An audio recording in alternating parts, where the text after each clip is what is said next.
नमस्कार, क्या आप देख रहे हैं केडी न्यूज। केडी न्यूज में आपका स्वागत है।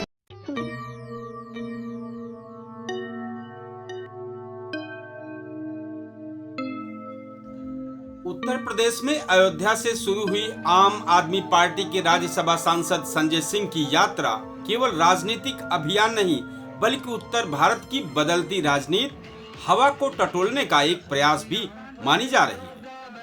इस यात्रा को सरयू से गंगा तक की यात्रा भी कहा जा रहा है। इस यात्रा की गूंज सिर्फ लोगों तक नहीं बल्कि विपक्षी दलों और सत्ता पक्ष के शीर्ष नेताओं तक पहुंच चुकी है। हर दल इसे अपने अपने नजरिए से देख रहा है और कारण भी साफ है। संजय सिंह की शैली आक्रामक है, जमीन से जुड़ी है और भीड़ खींचने की क्षमता रखती है। एक शेर जो संजय सिंह की जन संवाद के जज्बे पर बिल्कुल फिट बैठती है।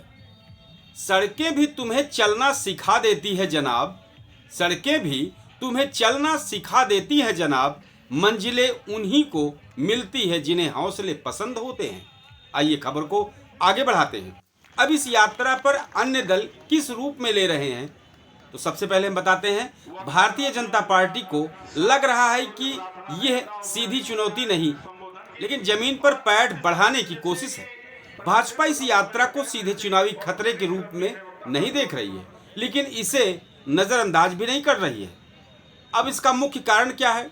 संजय सिंह भ्रष्टाचार, किसान, बेरोजगारी और स्थानीय समस्याओं जैसे जमीन से जुड़े मुद्दों पर बोलते हैं। उनकी सभाओं में भीड़ जुटती है जिसे भाजपा विपक्षी एकजुटता का शुरुआती संकेत मान रही है। भाजपा को यह भी पता है कि संजय सिंह की जनभाषा, आक्रामकता और मीडिया में पकड़ लोकसभा चुनाव के दौरान नैरेटिव सेट करने की क्षमता रखती है। भाजपा सूत्रों के अनुसार वे इस यात्रा को पॉलिटिकल विजिबिलिटी बढ़ाने का प्रयास मानते हैं, जो फिलहाल सीधा खतरा नहीं परंतु भविष्य में गठबंधन राजनीति को असर कर सकता है।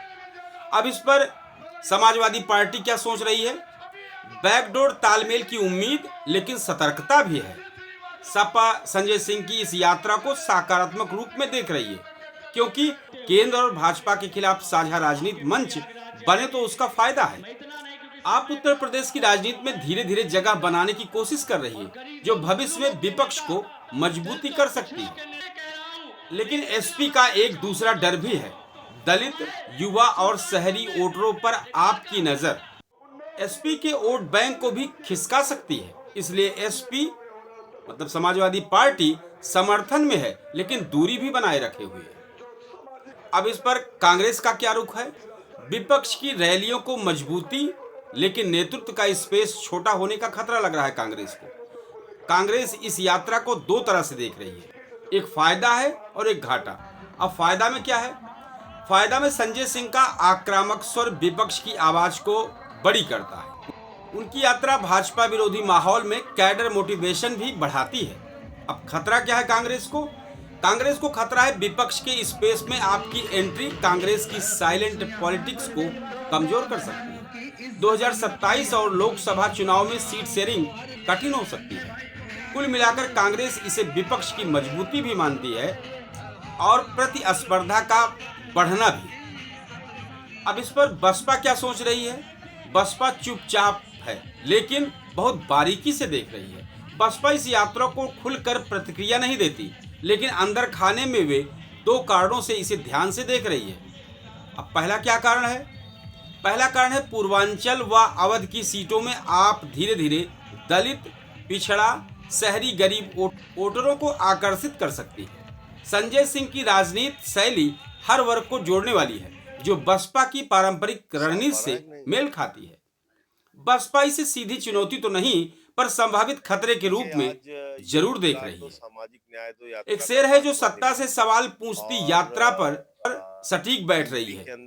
जो लोग सत्ता के गलियारों में चुपचाप चलते हैं, जो लोग सत्ता के गलियारों में चुपचाप चलते हैं वही अक्सर सच की आवाज से डरते हैं। हम इस खबर का कंक्लूजन करते हैं कि चलो कि आज फिर दिल को कहानी कहने दो, चलो कि आज फिर दिल को कहानी कहने दो, जो लोग चुप हैं उन्हें अपनी जुबानी कहने दो। संजय सिंह की यात्रा सिर्फ जमीनी संवाद नहीं विपक्षी राजनीति में नई ऊर्जा दे रही है। संजय सिंह की सरजू से गंगा तक यात्रा विपक्ष को एकजुट करती है, भाजपा को सतर्क करती है और सपा, कांग्रेस और बीएसपी को रणनीतिक रूप से सोचने पर मजबूर करती है और साथ ही आम आदमी पार्टी को उत्तर प्रदेश में अपनी पकड़ बढ़ाने का मौका देती है। इसलिए यह यात्रा एक नेता का अभियान नहीं बल्कि यूपी की राजनीतिक मिट्टी में होने वाले बड़े बदलाव के संकेत भी हो सकते हैं।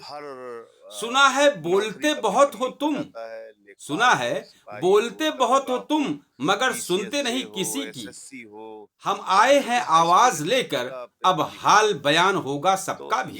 बहुत बहुत धन्यवाद दर्शकों, जय हिंद। इसलिए हम उनसे अपील कर रहे हैं किस तरह की आज सभा यात्रा? देखिए, आज ये रोजगार दो सामाजिक न्याय दो यात्रा का 5वां दिन है और यूपी के अंदर डबल इंजन की सरकार है मोदी योगी की।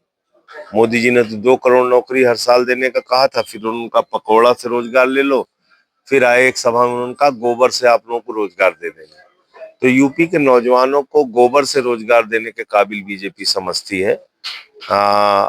हर नौकरी का पेपर लीक हो जाता है, लेखपाल हो, सिपाही हो, दरोगा हो, पीसीएसजे हो, एसएससी हो, यहाँ तक कि हाई स्कूल इंटर तक का पेपर लीक हो जाता है। तो ये एक नौजवानों के भविष्य के साथ खिलवाड़ हो रहा है। तो इसलिए हम उनसे अपील कर रहे हैं कि आप आइए, इस यात्रा का हिस्सा बनिए। फिर बेरोजगारी हर क्षेत्र में आप देख लीजिए, कृषि के क्षेत्र में देख लीजिए, बुनकर समाज को देख लीजिए, मजदूरों को देख लीजिए, आशा बहुओं को देख लीजिए, आप आंगनबाड़ी को देख लीजिए, शिक्षा मित्र को देख लीजिए।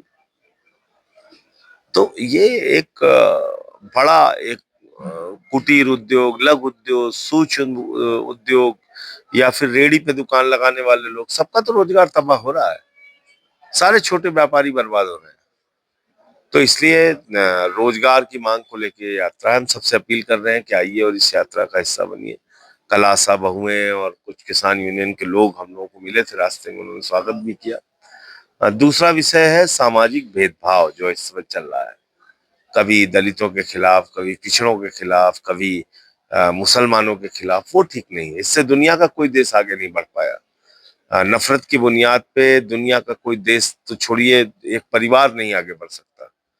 तो उसके खिलाफ भी ये यात्रा है। हमने देखा मॉब लिंचिंग की घटना हुई रायबरेली में, हरिओम वाल्मीकि को मार दिया जाता है।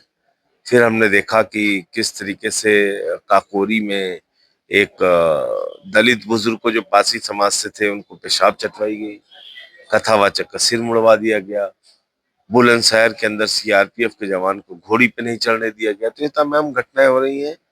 2 मुद्दों को लेकर यात्रा है, 12 तारीख से शुरू हुई है, 24 को खत्म होगी। मैं सबसे अपील करता हूँ, आइए और इस यात्रा का हिस्सा बनिए और रोजगार दो और सामाजिक न्याय दो की मांग को उठाइए। बिहार चुनाव में एनडीए ने बड़ी जीत है, इंडिया गठबंधन में क्या कमी रहती है? तो उसके लिए चुनाव आयोग को बधाई है। ये जीत चुनाव आयोग की है, ये एनडीए की जीत नहीं है।